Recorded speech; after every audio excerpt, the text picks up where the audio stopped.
Today, we are going to discuss the design of steel beam, specifically the plastic moment. But before we dive into it, let us first know what this topic is about.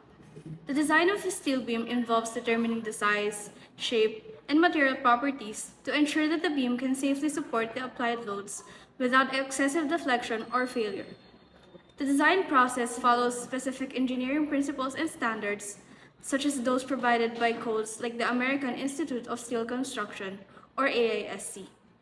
These codes provide guidelines, formulas, and safety factors that ensure structural integrity and serviceability. The design process involves several important factors, including load analysis, material selection, section properties, and design checks for strength and serviceability. The concept of steel beam design centers around ensuring the structural safety and serviceability of the beam under applied loads. The beam must be strong enough to resist forces without yielding or collapsing, and stiff enough to prevent excessive deflection or vibration. It must also meet durability and stability requirements to avoid buckling or long-term deformation. The design is governed by engineering principles and building code to ensure the beam performs reliably in real-world conditions. Ultimately, the goal is to create a safe, efficient, and economical structural element for construction. Now we shall proceed to the sample problems. For problem number 1, determine the elastic section modulus, the yield moment, the plastic section modulus, and the plastic moment. Bending is about the x-axis and the steel is A572 grade 50.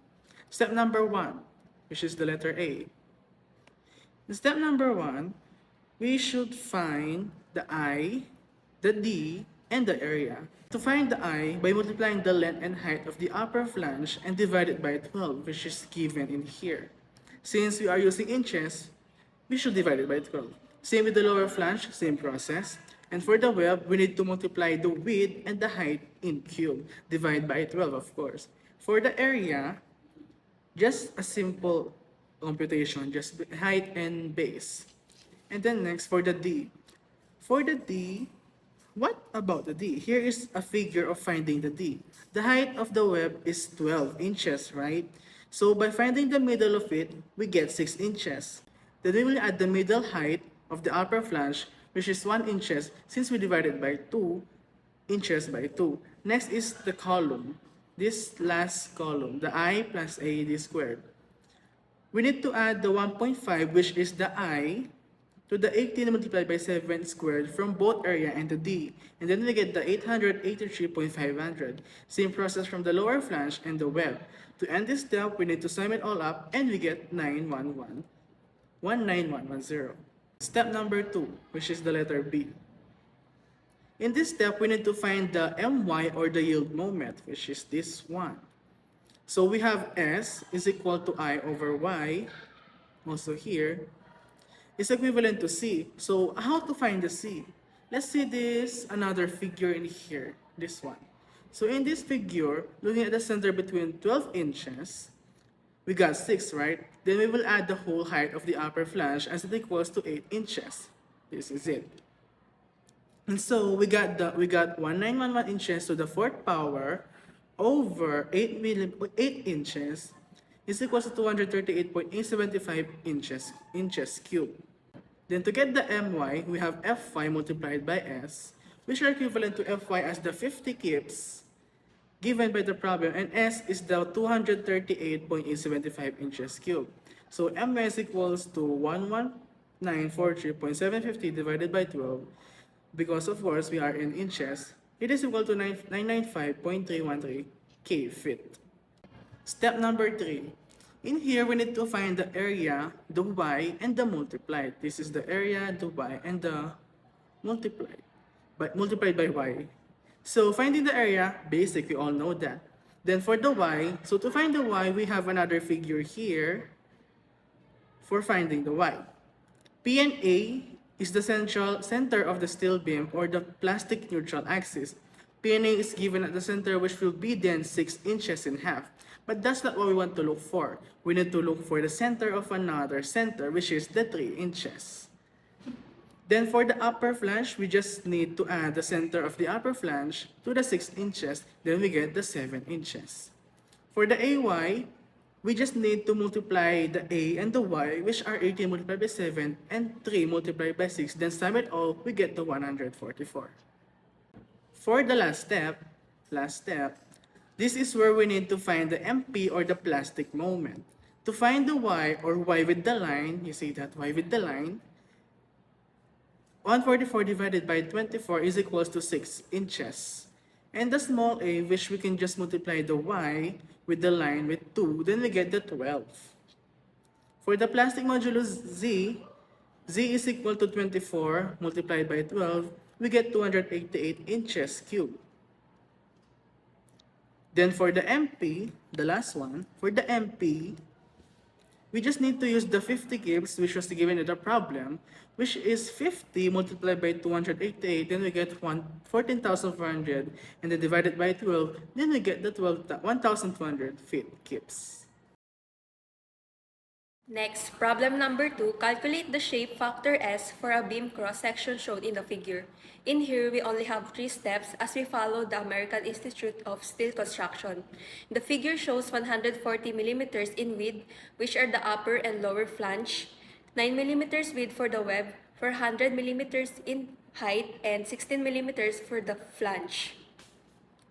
Step 1, find the elastic moment of ME. For the formula, ME is equal to Fy multiplied by I over Y max. To get the Y max, we need to divide the 400 millimeters by 2, then we get 200 millimeters.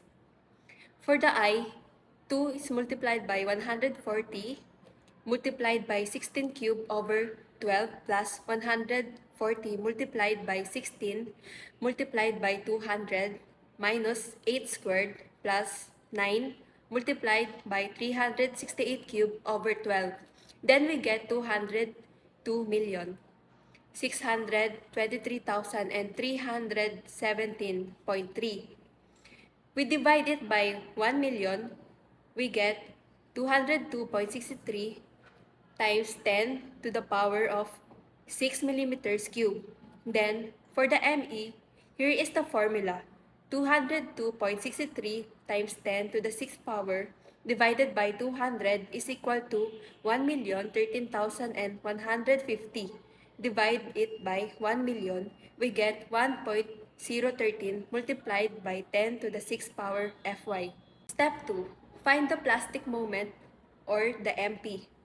Y1 is equal to Y2, wherein Y2 is equal to 140 multiplied by 16, multiplied by 200 minus 8 plus 9 multiplied by 184 multiplied by 184 over 2, over 140 multiplied by 16 plus 9 multiplied by 184 equals to 149.50 millimeters. For the MP, which is equal to Fy multiplied by A over 2 multiplied by Y1 plus Y2, and here is the numbers written. Then, equals to 1,164,904 divided by 1 million, we get 1.165 times 10 to the power of 6 Fy. Last step as finding the shape factor or the S. So, S is equal to MP over ME, which are equivalent to 1.165 multiplied by 10 to the 6 over 1.013 multiplied by 10 to the 6, then get 1.150. And that's a wrap on our steel beam design tutorial. We've covered everything from understanding the types of steel beams to calculating loads and deciding for different structural requirements. Remember, the key to a successful steel beam design is first, understanding the applied loads and load combinations, choosing the right beam size and shape. Next is following the relevant design codes and standards. Lastly, ensuring safety with factors of safety and proper detailing. Don't forget to double-check your calculations and consider consulting a structural engineer for complex designs. Thank you for watching.